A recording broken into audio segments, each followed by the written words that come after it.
khát na đi na rhythm of life cũng chỉ rhythm of life ấy bảo in bằng gì này kiến tâm neuroplasticity rằng again nom ta hi angai pen brain science ko nga lunglut na mo le neuroscientist lam khong lunglut na mo le neuroplasticity rằng again nom ta hi rhythm of life chi chiang ina nanun tak na hitanin gen zoni rhythm of life cũng chỉ sang ina nanun tak na sikan kal phao ma chini ma sikan habits zong sat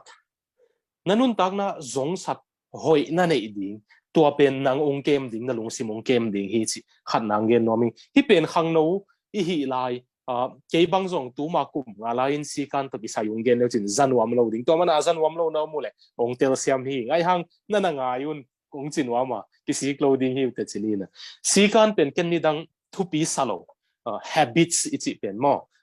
le zong sat hoi ichi pen ken thu pi salo ai hang a tu ka the hiat pen nani sim nun tak na nagam tap na hem pe le na ngai sut na pai zia pen sikan to apai habits a apai pen zala ka som sagi ai nani sim nun tak na nang na the no lo hang nang ung na uk ta sikan te pen zala ka som sagi na ngai sut na nangon nang ung na uk ta zala ka som sagi pen na nanun tak nani sim na hun zat zia pen zala ka som sagi pen sikan to asang hi te si ungen no men to mana leitung a pen mi hing sikan nei lom lo hi ka gen chang khang no ten me loi ve ai hang ungen ding ka ve sikan nei lo om lo leitung a habits nei lo le zong sat nei lo om lo mi pol khat pen chiam ne ka gen zel sikan ki chian tak nei amau sikan pen kum hata lungdam bol be ki hom ding chi khong sikan ki chi antaka ne yom me sikan na setaka kum hata to ba je su ong si ni a tho ki ni chi te be ki hom tua ni te pen ki hom lo sak ding le jong that nom theo ji hun da nga bel thu jong yen ngai vet lo jong ki hom bet lo sikan nei ma lungdam bol be ki hom si khong mi pol khat pen sikan nak nei lo ma ina anu apate anne khun lo wa man ne to pen sikan hoi taka zui itel siam ya ma pol khat pen u thun huna lup sikan nei taka zui sikan nei taka au thun huna lup sikan nei taka au thun huna tho to hi na leitunga sikan nei lo om lo the only choice you got is whether to choose good habits or bad habits tel thei na nei sun pen sikan hoi tel ding mo zong sat hoi tel ding mo hoi lok tel ding chi be ke to pen na huwa ka circuitin rhythm ki chi khatom ne na to pen to music ki tum chang a timing a pai len len om hi ven mate to a pai len pen ni tak lum hak nai le lum hak den ding in nai sagi song bang lum ding in tho hak den so ding ai ke la alum bai nai de lum bai ding in tho bai den so ding to da na anan ne khun khong kai ta na pong mana sikan nei na hi ke le na huwa ka chemical percent na bol te nang ni sim nanun tang na ong zang sak ding ong nuam sak ding a percent a bol te pen amau akipyak khia thuna ki pe he thei lo ai tak changa pong mana apai hiat ding bang apai helian lian thelo che sikan hoi thak na nei lo changa to pen nang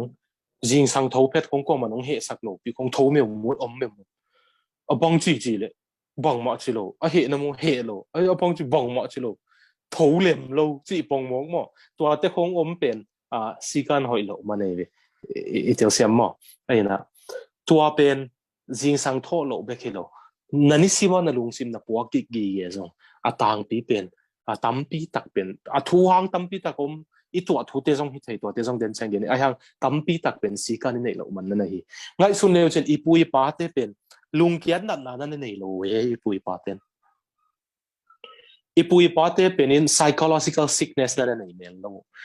tapi do iswa manang ona jong psychological sickness na nei mel lo en tang lai mi te hi chin sim mo nuam te kina ama hang amau psych alung sim pho na pho zo ma mau ye tua pen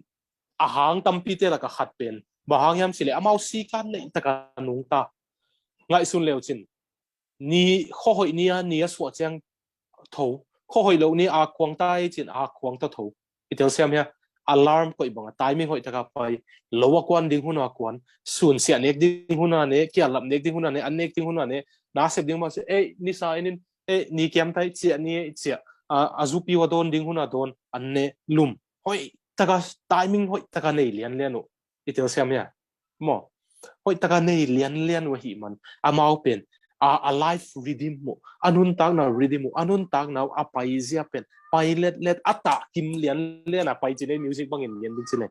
ata kim lian in pai mun khat pe wa a la khong jong mi nong sak chang ata ong mat ke le anop mo ngel ve mo ong hilalak to banga e jong inun tang na pen ata kim lo wa i pai le inun tang na hilalak din ki po zo lo di nge ipui pati a pen amau nun tang na pen ta kim lian a pai hi man to pa jesu ana za khak nai lo wang lungsim chidam na pe na mau na nei ma mau ai ma te khong bek asi changa thane mo e ve mau tung la men leng na sang e noi la men leng na bing e khong na chi panu e ya pen nisima thane ni mo ina to a khat na ding na rhythm hoi habits hoi nisimina na nei colding to habits hoi te laka to zong sat hoi te laka bang hel ding hiam si le akisam ma pen na lup hun le na tho hun bel hiding sa to zo chiang ina to rhythm hoi te laka nana hel te ding pen na ozak te nanun tak na pen atam zo pen na ozak ten ungu keve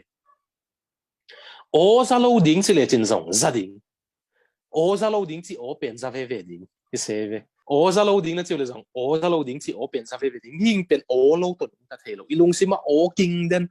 na imut chiang lo buang na lungsim o ging den e pol khat bang lungsim na nai ne tak tak chang i mui ki sak sung na ngon jong ele ki ho we i mind pen i lungsim pen tol dam thei ma lo mo tol dam thei ma lo ina o to mana nang o gen te na ding ina nang ong thanem sak thei nang ong lung ke sak thei o te na zak len chen i to ngai sun lo ding thu dang ngai sun ding chen na gel pa gel na entertain hun them hat na pia khak le aman ong la suak ti nge ve tua gam keu gama khwa zin pa na thei dia ma kala au to a sakol ngong sau lo se sakol ngong sau hello a sabeng tung to ma sabeng tung to akala au to khwa zinina to khwa zin pen ni ta khita gam keu gam desert lum a buk ten bolina buk ta no bolin to sungalum akala oina asabeng tungin puo vot saluaing kalu bebek na buk sungang hen sakin sina apuin zong happy da nuai to bang hele na lu bebek kong ko isang ngele nang kong ko ding la kita lo ding chiang chin apu talum kong puo vot saluaing kangong bebek kong hen lai ning chin lui don lo ina angong zo apuin zong happy na angong hen sak jing sanga khan lo chiang apuin vot sign a thole apu pen buk sunga na lum phanon lo agan hing pen a buk sunga afula adima na omta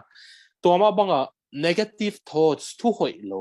eng lung ke sak thei I to hak trauma te minung bol set na te hitale inui patenung ham set kam mau te hitale bang de pen ong ki pat ding sang I na chi pa ke ule aman munung lawang lat le ong la swak thei mo toy mana redeem khat pen I chi kisin kul hi achinom ke I chi kisin kul thu hoi lo te tunga I chi ngam pen zong sat ding I to pen I na chi ule alamdang ma neuroplasticity ka chi pen na huwa ka hiya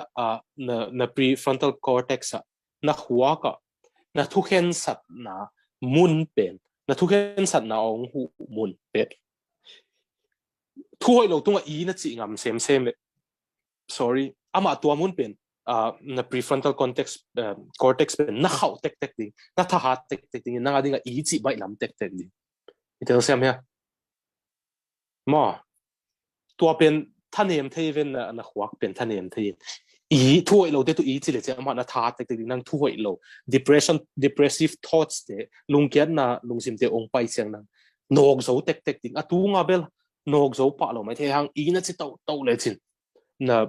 a cortex pen ong khau tek ding na nang I chi na lama hat tek ding to ma na I chi zong cool to pen ani na athum na ding na dena again na o na zak pen ka chi pen mi hing pen o to kinung ta tek se si ke hain ala pho teng teng la ka pho kha ka sak pen ni simin hi leitunga o tampi zaing a ong da sak thei o te zaing nang to pa nang ma o hum pen a chi pen ni sima o ki za den hip hop te o ki za metal te o ki za R&B te o ki za lai siam te o ki za pasian gen te o ki za o teng ki za den ni sima ina o za te te di u tinut ke le chin o hoi lo to mi dangin ong gen kele jong nang le nang ong suak di o hoi lo ong suak ding mi dangin ong gen kele jong tua mana nang na hi ding pen o hoi ngai ding pen na tel siam ding mo o hoi ngai ding pen na tel siam ding a hi hanga tu na ya ong the hiat pen tu lai tak YouTube zang chia ding in kong uma e khang te za wala YouTube a motivational video mi thapet heading mi te chi hoi ngai the na ding a anga kha aham pha e khang za wala lo a hi hanga e khang za wala lung ke a si lo bang hang a khu to lao hen lai china lao hen la tai pak leo tha apet heading video hi le kilom na pia motivational video si za adim self help video si za adim guru kichi pasian thu gen ka hi chi guru kichi kalate pana doi loki pana a loki lo donga buda bata pana tapi do donga guru ka hi akichi siampi thu gen the kam sang ka tama tam a hi e khang no te si bang motivational videos 10 seconds second sek kan som ngai long tha pe the ding video ai hang e khang no te si bang hang lung kian na to phong tak mi nong nok chiang mi to hak tung ton pana mi video te mi nong et chiang a zong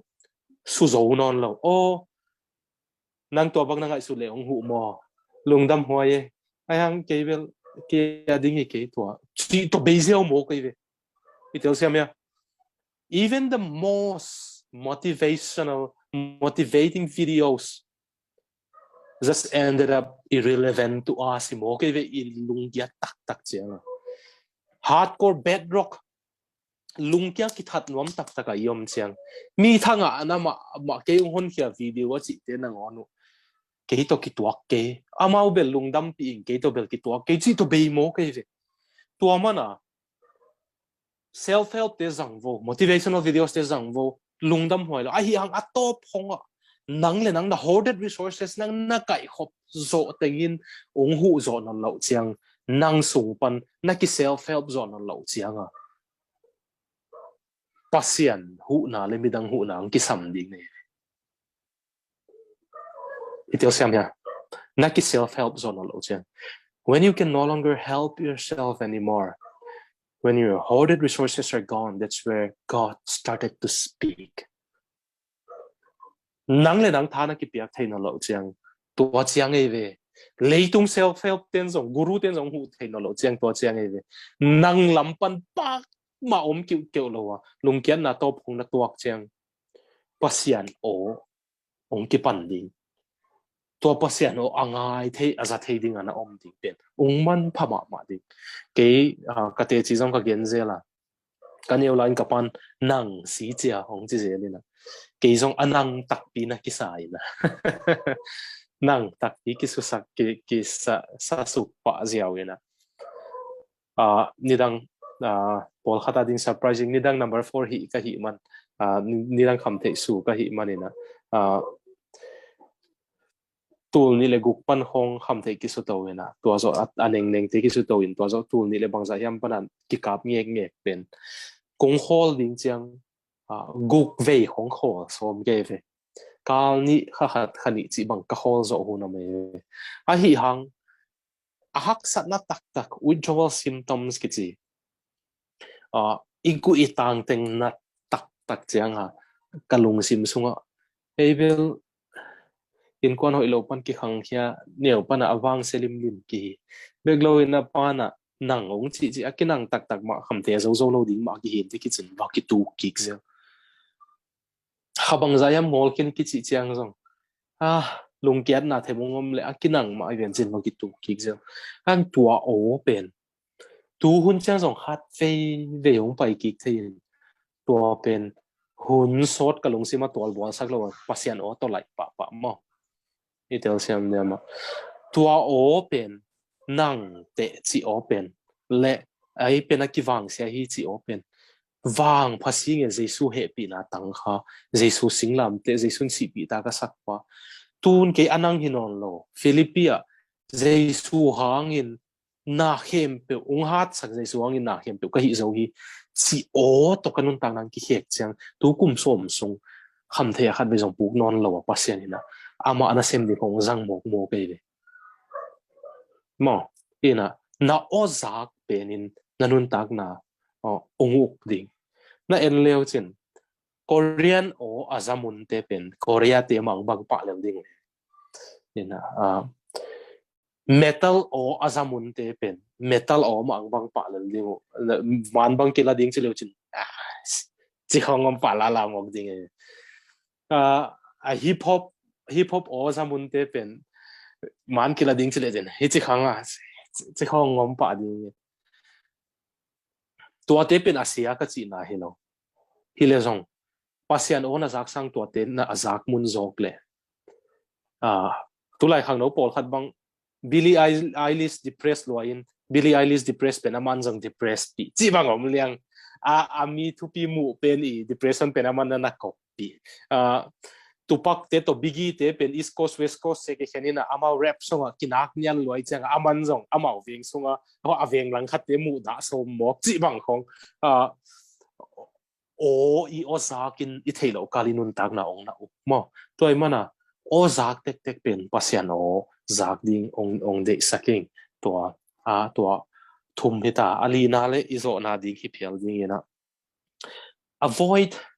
na hi thei tanuna social media le doom scrolling ding khang no social media zang ke sunga depression pen azang zang ka chi chiang ina nisima azang veng vung te mo cái dòng tu lại những leo chín cả này leo chín nào cả post bên đó mà ta đi nghe về social media fasting này giờ cái về cái đó mà là cả phone à Facebook coi non lâu ina cả phone à Facebook coi cái lên laptop bé cả coi lên laptop bên và cái pen lâu in mà nana phát tuam mà ina social media rằng Facebook Instagram không anak zat khang nấu te le anak zat lâu khang nấu te sunga depression rate bên le suicide rate bên kinak kiat mà bahayang chile social media apen social media ang nagzat lo to changina hat na dingina mi to compare mi to ungti etteo min kwa mai na ihun hak sa pen te kinak post follow ina mo social media inu to ipata ho limlong e jong hilo akithwa long e jong hilo kum hata khat ve kong restaurant a ipai na sun sun kong post ina min to pen nana enin ha hite in kon nop to ke eila kitwa chilo itel siam ya mo iman pen hoi taka editing ball copy na ilung kim ma guk sagi ilak pa na ilung kim ma pen post ekina mi hoi kikisa atak taka na to silo social media apen mi follow kisak na kay tun na chiang tan pen tupi kay chi na pen mi to ki ette na tamlua utinut kele to ongguan gwa na hi man to mana to pen to tom zat ding tuai na mi depress sakte tua so chiang ina social media pen ki hem na tam ina a hi manina UK te kyanga Norway lamde pinball ne UK lamte kyanga tul ni le som le gyat kuma khang no te boy na alian pen bang hi hiam che kum som le lipan som le khatte ki kala aki kan le boy na lian number 1 pen kham the hi lo numei pasal ki kali lo zatep si te lo aboy na lian pen nu loneliness khatang ki sakna lonely ki sakna hi mo ke ina loneliness pen ni khata zatep khatang ki sakna pen ni khata zatep bom ni tep sang ina na se zo hi chi chidam chinat na di chidam na asuk siat zia pen to mana tu hun changa mi so dam ding mo dam lo ding mo te na hoi ma pen is he a lonely person or not chi mo ke a khatang mi hi khatang ni lo to pen e mi te bang pen kazuan kasial na ching lo chi te pol bang bel so dam het lo ding dan ina tua in to ya tel chiam nei gen paki mo ka gen no pen tua taka bahanga khang no naw pang chik chik lonely hiam chi ong kanu chiang a thei hi to pen naw pang ten bang gen hiam chi le ke pen social media ka om dan pen min atak tak ong sai na atak tak ka keung thiu chang social media to ki bang den lo kai man mi kalom tak tak ding ut lo they fall in love with the fake me not the real me ke a hi lo ke ding a ka de ka ut dan da edit kina ka koi ten ke ding a ka de mo a ke tak tak kilo a ke ding a ka de social media ka koi hiat pen min de ina a ke pen min ung de lo ka hi na tak pi pen to mana min ung thei tak tak chiang lonely ki sai mo do chang doom scrolling ki china doom scrolling pen Ukraine te bang tan tung ta tu lai tak sum bang chita economy inflation bang che a hoi lo teng scroll suk ni lo thu hoi lo vi ve to pen doom scrolling ki je dictionary tua in ilung sim hoi lo sak mo tua social media hoi lo tua zo chiang ina I phone te I screen te pen inak zat chiang ina I screen te pana photon song pai to pen I screen te pana bang atoms I pau ka gen thelo screen te pana hui lak na ong pai te pen ina I huwa ka glide cells ki chi I huwa ka na hoi lo te aha ke ding in asyang agwan ding na sem te pen in sem sak thelo pong mana hoi ta ka sem sak thelo ei chianga hi tua hoi ta ka sep thelo chiang na mang hil pa pa na hong le lung sim nat na tam pi ngom themo tu lai khang no te tam zo e dong leo chin a phone toy kom koma ka phone ko yaw ma le chi azong tampi de ve khang no te ka phone ko yaw ma le mu zo keng pol khat bangina commit ban mu lo ji na met man to bul pia zong koi kha ka le chi mo met man mu lo commit lim lang mo keng tua te pen social media khong phones te khong in akzat lot man na hi I huakin na handle zo lo zel mo tua hi manina tunia kongen I holim na hi teng pen no tu le ong la to la khat na bang sikan hoi nei ding ni na neuroplasticity thu hoi lo te tunga I chi sem le I prefrontal cortex te I huwa ka thu khen sat namun pen nana tha tek tek ding I ki chi zo tek tek ding mo I chi zang nom ki sa tek tek ding to zo che o I nung ka hi manin nun tak na I ozak pen tel siam ding mo to zo che ina social media fasting tu hun siang ina an tang ngol dan atuam hatom tai na antan zia atuam hatom tai na abu ame anek thei te a burger te tang non lo tu lai hang no te pol hatin tua te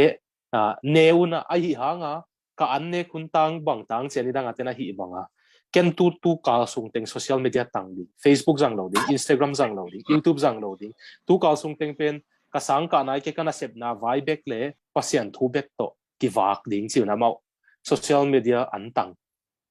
itel siam ya to bang hong mo to dan de hong nana hi di ngu ong de saking ina ka zo na le atop na ding ina Carl Jung ina psychologist Carl Jung ina synchronicity china aman athar mazat pen synchronicity hi na ei sang thupi zo ei sang wang lian zo khat sunga nun tak na hiat na aman ne na vomu na hi na to hanga psychologist Carl Jung ina Sigmund Freud sang ina ke bangin pil ka sak zo ta hi ni tum gam te aman warning apiak na pasian imang hil hun lung sim chinat na kinai dinga hi o chi hinei ve man Carl Jung ina bang hangyam sile pasian imang hil hun pen nun tak na hiat na pen atak pi kinai lo ding ei le ki bol tom hiat na be ki ding to te pen son dai lo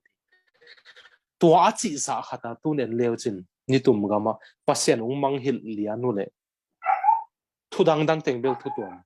suakta akisak ma mau sex vai bang maya suakta akisak ma mau hang lung sim china pen tam tek tek mo koi